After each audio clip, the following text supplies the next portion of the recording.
और आइए देखते हैं आज की पहली खबर।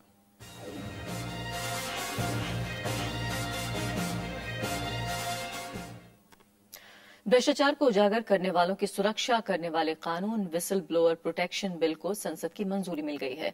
लोकसभा से पास होने के लगभग 2 साल बाद आज राज्यसभा ने भी इस विधेयक को बिना किसी संशोधन के पारित कर दिया।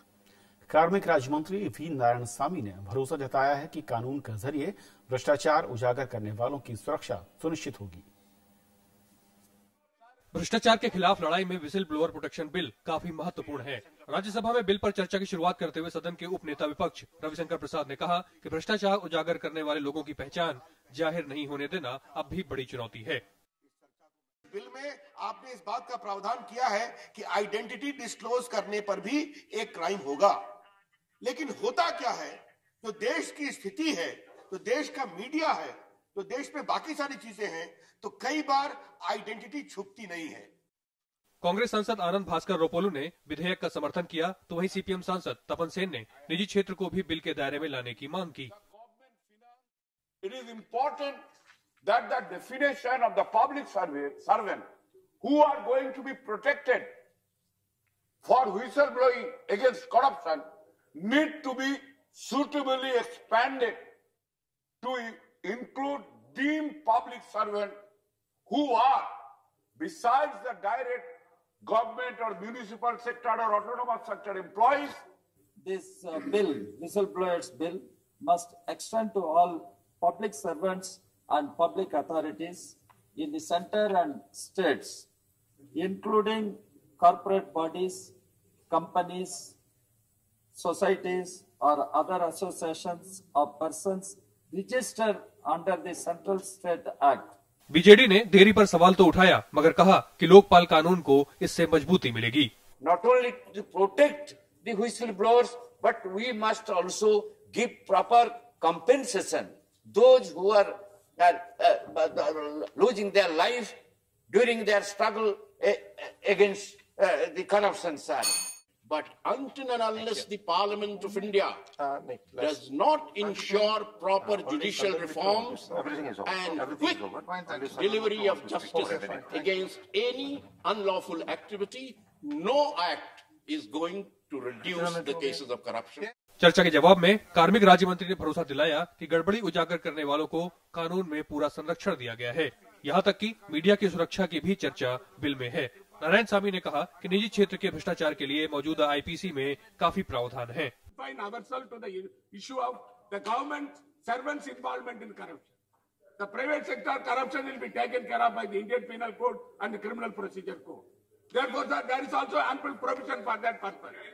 राज्यसभा से विधेयक को बिना किसी संशोधन के पारित किया गया, क्योंकि संशोधन होने पर इसे लोकसभा वापस भेजना होता, जबकि आज 15वीं लोकसभा के सत्र का आखिरी दिन था।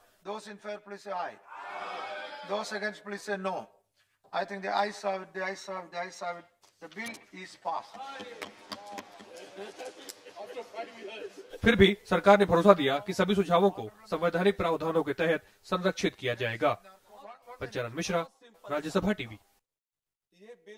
विसल ब्लोअर बिल पास होने के बाद सरकारी विभागों में काम करने वाले कर्मचारी भ्रष्टाचार, सत्ता के दुरुपयोग और अपराधों का खुलासा बेफिक्र होकर कर सकते हैं। और इस बिल में शिकायतकर्ता या भ्रष्टाचार का पर्दाफाश करने वाले व्यक्ति की पहचान गुप्त रखने का प्रावधान है।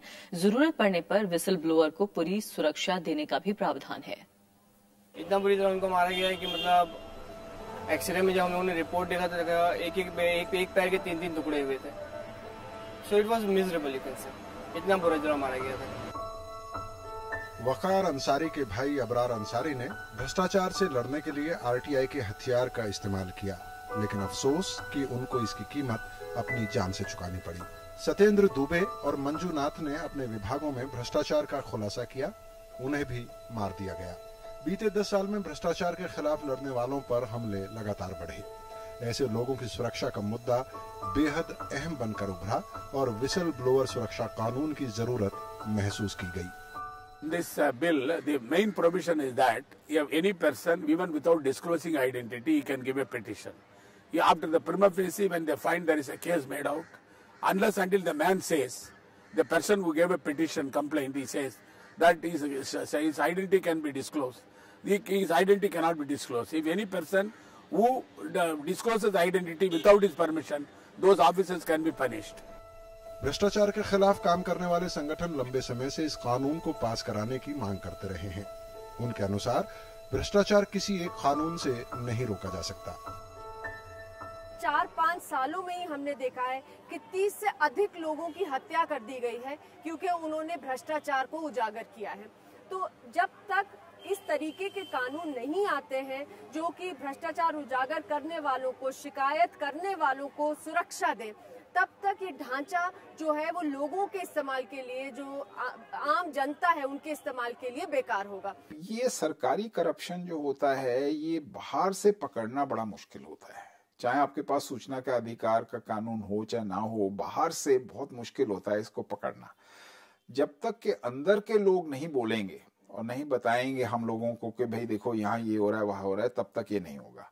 और अंदर के लोग नहीं बोलेंगे जब तक उनको खतरा होगा। कुछ लोग सुझाव देते हैं कि निजी क्षेत्र को भी इस दायरे में लाया जाना चाहिए। ज्यादातर मामलों में निजी कंपनियों और सरकारी विभागों की मिलीभगत से भ्रष्टाचार होता है, इसलिए निजी क्षेत्र में काम करने वाले लोग भी भ्रष्टाचार उजागर कर सकते हैं। अलबत्ता इसमें किसी को शक नहीं है कि मौजूदा बिल भ्रष्टाचार से लड़ाई की तरफ उठा एक बड़ा कदम है। दिलीप खान के साथ श्याम सुंदर, राज्यसभा टीवी। और विसल ब्लोअर बिल पर और बातचीत करने के लिए हमारे साथ कई खास मेहमान मौजूद हैं, उन सबका हम परिचय करा दें। हमारे साथ हैं वरिष्ठ पत्रकार शीश नारायण सिंह। शीश नारायण जी, स्वागत है आपका। हमारे साथ कांग्रेस से हैं सांसद शांताराम नाइक जी। शांताराम जी, बहुत बहुत स्वागत है आपका। हमारे साथ नीलोत्पल बसु हैं, सेंट्रल कमेटी मेंबर सीपीआईएम से। नीलोत्पल जी, बहुत बहुत स्वागत है आपका भी। और बीजेपी से हमारे साथ भगत सिंह कोश्यारी हैं। भगत सिंह जी, बहुत बहुत स्वागत है आपका। शुरुआत मैं नीलोत्पल आपसे करना चाहूंगा, क्योंकि एक लंबा अरसा लगा है लोकसभा के बाद राज्यसभा में इसकी मोहर लगाने को लेकर, लेकिन क्या तमाम जो आशंकाएं थी वो अब खत्म हो रही है इस बिल के पास होने के साथ? और जो एक सुरक्षा की बात कही जा रही थी विसल ब्लोअर के लिए, वो पूरी तरीके से उसको कवच, एक सुरक्षा कवच मैं कहूं तो मिल जाएगा? मैं ऐसा नहीं मानता हूं। असल में एक नंबर तो देखिए कि ये जो देरी हुआ इसका बहुत बड़ा कारण है, 2 अच्छा रिपोर्ट सरकार के पास था, एक कानून आयोग का, लॉ कमीशन का, और दूसरा जो सेकंड एडमिनिस्ट्रेटिव रिफॉर्म्स कमीशन का। दोनों काफी अच्छे तरीके से मसौदा तैयार किए थे, लेकिन सरकार उसको गौर करते हुए उसके ऊपर जितना तेजी से कदम उठाना चाहिए था नहीं किया है। इसमें सबसे बड़ा प्रॉब्लम मुझे ये लगता है कि अगर अभी लोकपाल कानून और प्रदेशों में लोकायुक्त का प्रावधान हो चुका है, तो अब सीवीसी और स्टेट विजिलेंस कमीशन को कॉम्पिटेंट अथॉरिटी बनाना कितना सही है, क्योंकि ये विजिलेंस कमीशन का जो अधिकार है वो सिर्फ सिफारिश करना, लेकिन लोकपाल खुद उसके ऊपर कोई कार्रवाई कर सकते थे। दूसरा, मेरे ख्याल में स्टैंडिंग कमेटी का जो रिपोर्ट था उसमें भी शांताराम जी हालांकि हैं यहाँ पे, और जयंती नटराजन जी की अध्यक्षता में उस कमेटी का रिपोर्ट आया था। उसमें कोई सारे बहुत ही प्रासंगिक प्रश्न उठाया गया था। उसमें एक तो है कि ये जो विक्टिमाइजेशन होता है, जो विसल ब्लोअर, उसको सही तरह से परिभाषित नहीं किया गया है। और मेरे ख्याल में वो जो आपका रिपोर्ट में था, ये भी एक अजीब विडंबना है कि ऐसे कानून को आप एकदम आखिर के लिए रख देते हैं सरकार, ताकि राज्यसभा में कोई संशोधन भी आप नहीं डाल सकते। लेकिन नीलोत्पल जी, सेशन की शुरुआत में ही हमने सुना राहुल गांधी को कि उनके एजेंडे में 6 इस तरह के बिल शामिल थे जो भ्रष्टाचार से लड़ने के लिए लाए जा रहे थे, लेकिन विपक्ष ने अगर साथ दिया होता तो शायद तस्वीर दूसरी होती। देखिए, राहुल जी का बात तो वो बड़ा नेता है, वो बाहर से भी मुझे तो कभी कभी लगता है कि महाकाश से वो आ पहुंचे हैं। उनका जो कहना और उनका सरकार का जो करना, उन दोनों में आसमान जमीन का फर्क है।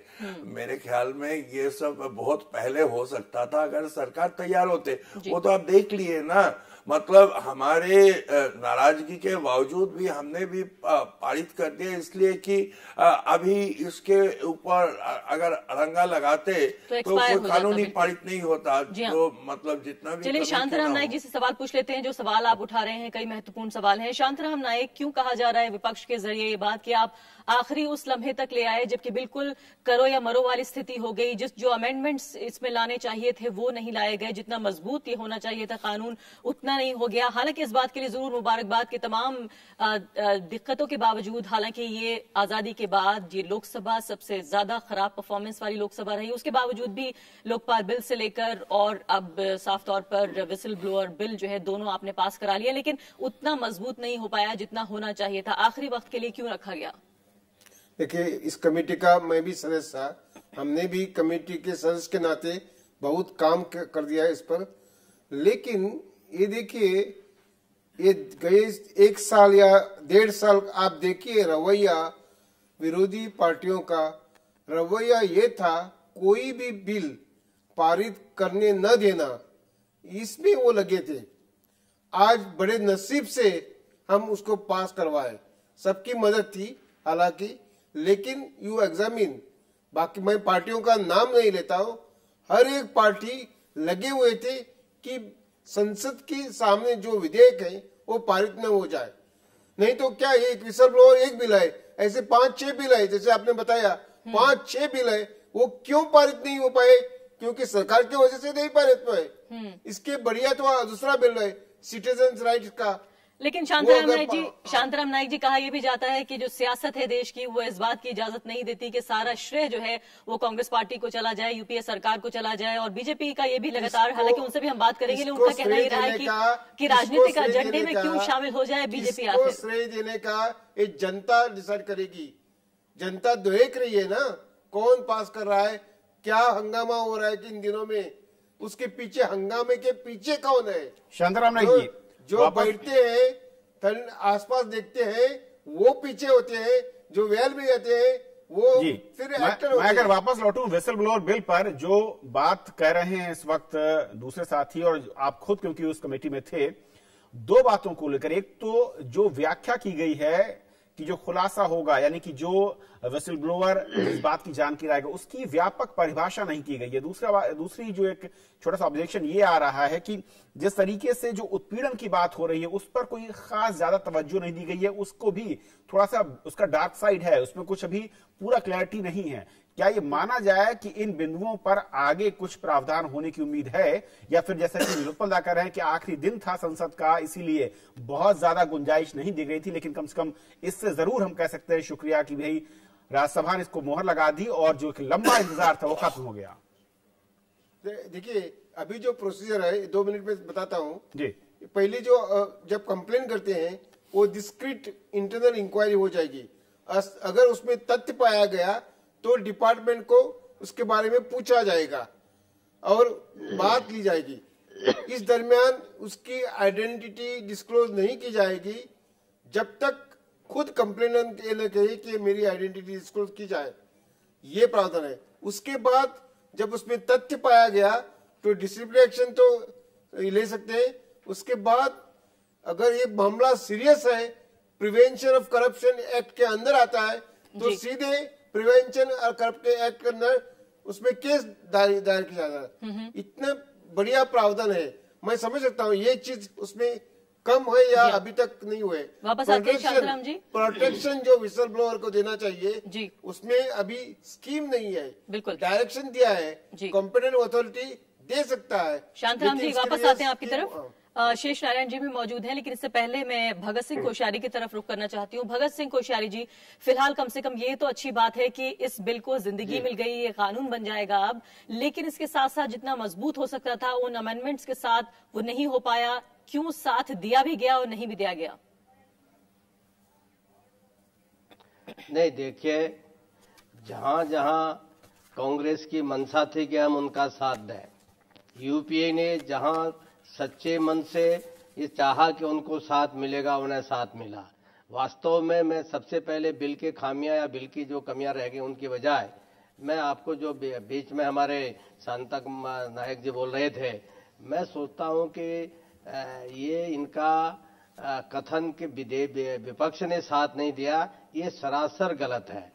जब शासकीय दल अगर उसकी इच्छा शक्ति हो तो मैं सोचता हूं कि कोई भी विधेयक क्यों न हो वो उस विधेयक को पास करा सकती है। लेकिन तेलंगाना का बिल इनका जब लास्ट में इसको लेना था, पास हुआ कि नहीं हुआ? एक मिनट, क्योंकि इन्होंने आरोप लगाया है कि 5 विधेयक इसलिए पास नहीं हुए, इसलिए पहले स्पष्ट होना चाहिए कि विधेयक की कमियां या खामियां या अच्छाइयां जो है उसके बजाय कि इनको ये आरोप नहीं लगाना चाहिए। इनको अब भी कम से कम ये ध्यान रखना चाहिए कि अगर इनकी इच्छा होती तो कभी हो जाता, अगर इनकी इच्छा सही होती तो आज अगर हम विपक्ष ने साथ दिया तो पहले क्यों नहीं देता?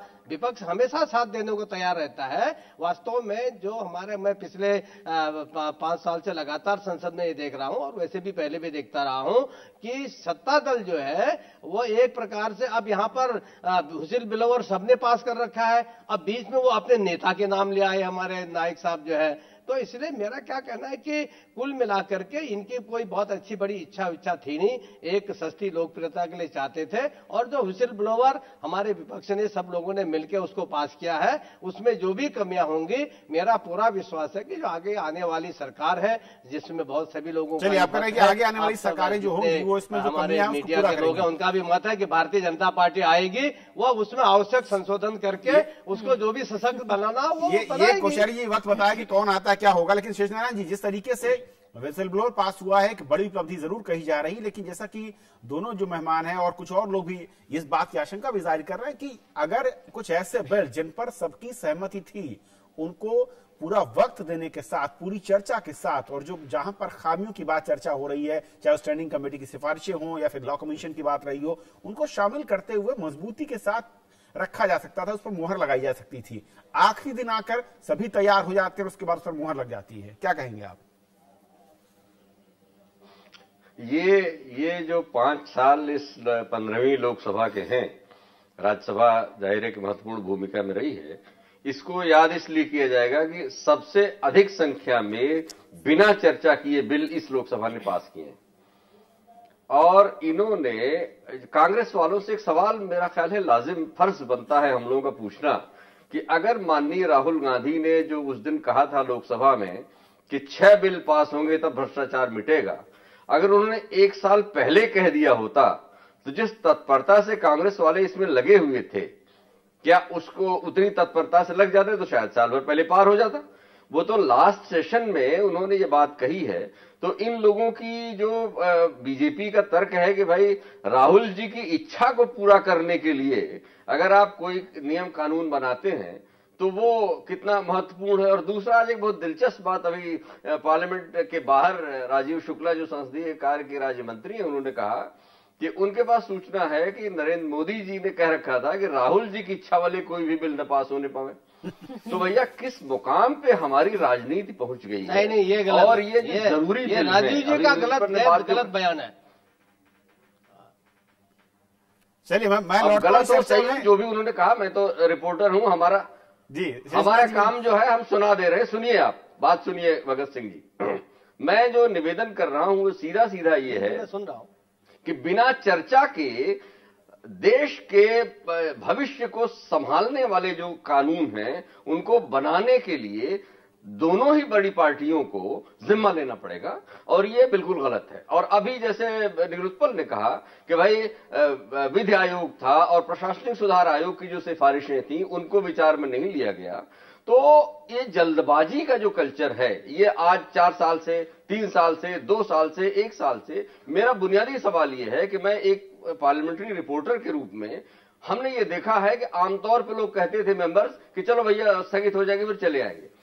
इस संस्कृति से निकलने के लिए भी क्या कोई बिल बनेगा? जहां तक व्हिसिल ब्लोअर की बात है उसको वो पास हो गया है, अगली सरकारें आएंगी, उसमें जो खामियां आएंगी, संशोधन होंगे, वो तो अब देश की एक थाती बनने जा रहा है। इन सवालों को संबोधित कर, अगर ये कहता है कि उसके पार्टी के एक बड़े नेता की इच्छा है, तो क्या इसके साथ देश के करोड़ों लोगों की जो इच्छा है वो उसके साथ जुड़ी नहीं है, या फिर उस इच्छा को पूरा करना कोई एक राजनीतिक पाप माना जाएगा? इस बीच जो खबर आ रही कि कांग्रेस के उपाध्यक्ष राहुल गांधी ने कहा है कि भ्रष्टाचार के खिलाफ सरकार गंभीर है, लिहाजा सरकार करप्शन के खिलाफ लंबित बिलों को अध्यादेश के जरिए लागू कराने की कोशिश करेगी। दिल्ली में विजय चौक पर लोगों से मुलाकात के दौरान उन्होंने विपक्ष के रुख पर भी सवाल खड़े किए हैं। जब आप एआईसीसी आए थे, मैंने आपको कहा था कि मुझे लग रहा है कि पार्लियामेंट में जो हमारे विपक्ष के नेता हैं वो इन बिल्स का समर्थन करेंगे, भ्रष्टाचार के बिल का समर्थन करेंगे, मगर वो नहीं हुआ। निखिल जी ने अभी कहा है कि ऑर्डिनेंस के रूट से हमें कोशिश करनी चाहिए। कांग्रेस प्रेसिडेंट से मैंने बात की है, प्रधानमंत्री से बात की है इसके बारे में, और हमारी कोशिश होगी कि हम इन बिल्स को ऑर्डिनेंस के माध्यम से पास करने की कोशिश करें। तो चलिए, जिन बिलों की बात हो रही थी कि उनसे करप्शन कम होगा, राहुल गांधी ने इसकी बात भी कही थी। और आज कुछ जो स्वयंसेवी संगठन हैं, कार्यकर्ता, उनसे मुलाकात के दौरान राहुल गांधी ने बात कही है कि जो कुछ बिल पास नहीं हो पाए हैं उन्हें अध्यादेश के जरिए लाने की कोशिश की जाएगी। नीलोत्पल जी, क्या जिस तरीके का रुख दिख रहा है सरकार का, आपने कहा कि तेजी के साथ होना चाहिए था, बिल पास करने में देरी हुई, अब सरकार का जो रास्ता है वो दूसरा बचता है उसके पास, अध्यादेश के जरिए, सही रूट है? और जो संसद के अंदर मुहर लगी है, क्या उसी रूट पर आगे बढ़ेंगे? अब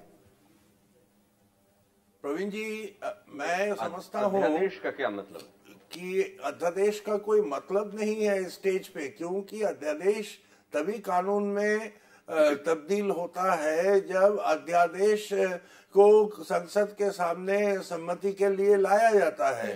तो अभी तो संसद का कोई सत्र बचा हुआ नहीं है, तो ये अगले लोकसभा और अगले राज्यसभा के लिए इंतजार करना पड़ेगा।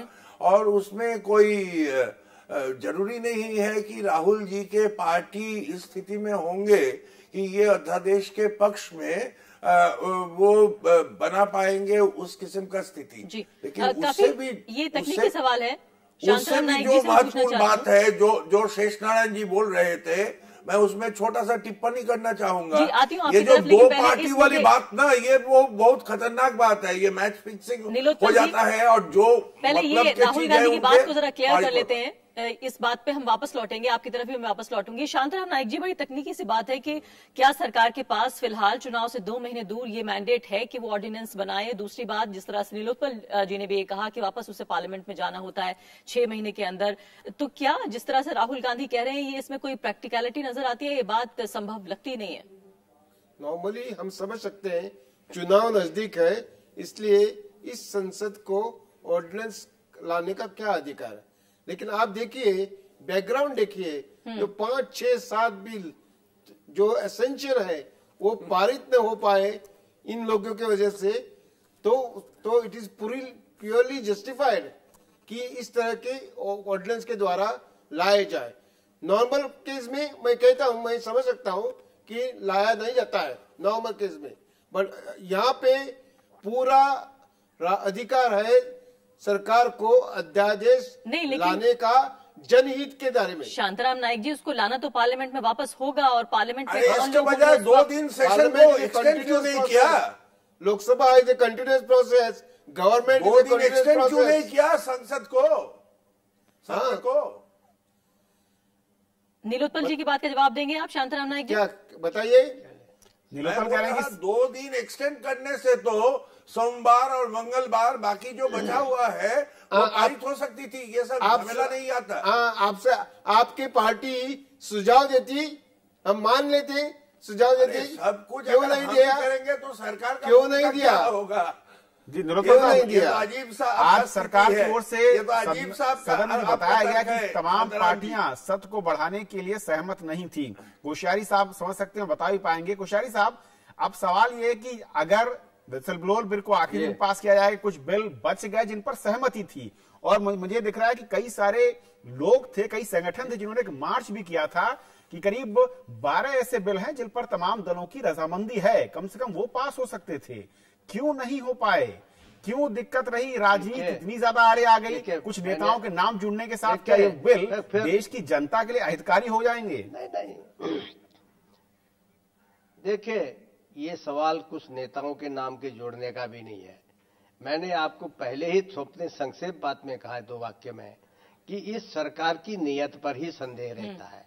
ये सरकार जो अगर काम कराना चाहे तो वो काम न हो ऐसा संभव नहीं है। भारतीय जनता पार्टी ने जहां जहां भी सहयोग देना था वो लगातार मैं देख रहा हूं कि हम लोगों ने सहयोग दिया है। अब कोई सहयोगी लेना ना चाहे, अब कोई किसी को शासन चलाने के करने का तरीका ही नहीं आता है। नीलोत्पल जी तो इतने अनुभवी आदमी है, जानते हैं कि भाई आखिर अगर इतने सुनिए, अगर इनको इतनी जरूरत, अरे भैया पूरा सुन लीजिए ना, अगर इनको इतनी जरूरत थी, इनको अगर उसकी महत्ता समझ में आती तो निश्चित होता। अभी इनको लगा कि वोट के लिए हमको तेलंगाना जरूरी है, कितने हल्ले के बाद तेलंगाना पास कर दिया। मैं आपको एक ही बात बोल रहा हूँ ना, आप ये शांताराम नायक जी समझते क्यों नहीं विषय को? ये तो बेचारे वहाँ खाली पीछे पड़े रहते हैं, सोचते हैं कि कभी इनको मौका मिलने का लगे। ये जो नीति निर्धारक इनके है, ये जहाँ इनका मतलब होता है उतना मतलब करते हैं। आप ये कह रहे हैं कि इच्छा शक्ति जो है सरकार के अंदर नहीं थी, ये चाहती नहीं। माफ कीजिएगा, समय समाप्त हो रहा है। बिल्कुल मैं चाहती थी कि आप और बात करें इस बारे में। शेष नारायण जी, आखिरी बात, भ्रष्टाचार की ये लड़ाई पिछले 2 साल से जितना सेंटर स्टेज में आई है भारत के समाज में, राजनीति में, यूपीए सरकार के 10 साल बाद इस सरकार को किस तरह याद किया जाएगा? क्या भ्रष्टाचार से लड़ती हुई सरकार या बढ़ावा देती हुई? नहीं, भ्रष्टाचार को बढ़ावा देने की मजबूरी थी, लेकिन भ्रष्टाचार से लड़ने की मंशा तो इन्होंने दिखाई है। और अभी खासतौर से राहुल गांधी ने जो बात कही है, हालांकि वो ऑर्डिनेंस लाने से कुछ होगा नहीं, लेकिन चुनाव का सीजन है और कम से कम एक आदमी खड़ा है जो उसकी मंशा तो ऐलानिया कह रहा है कि साहब भ्रष्टाचार से लड़ेंगे, चाहे जितने बड़े लेवल पर लड़ना हो। तो मैं तो इसको तमाम, मैंने आपसे बताया कि बहुत सारी बहसें नहीं हुई, चर्चा नहीं हुई, लेकिन इन्होंने जो सांस्थानिक सुधार के बहुत सारे काम के लिए, उसके लिए इनको याद किया जाएगा। चलिए, बहुत बहुत शुक्रिया आप सभी मेहमानों का हमारे साथ इस अहम बिल पर बातचीत करने के लिए, तो ये खा के बिल्ली के हज करने के लिए। चलिए, बहुत बहुत शुक्रिया आप सभी का। वक्त खत्म हो रहा है, बहुत बहुत शुक्रिया। और ये थी हमारी आज की पहली खबर।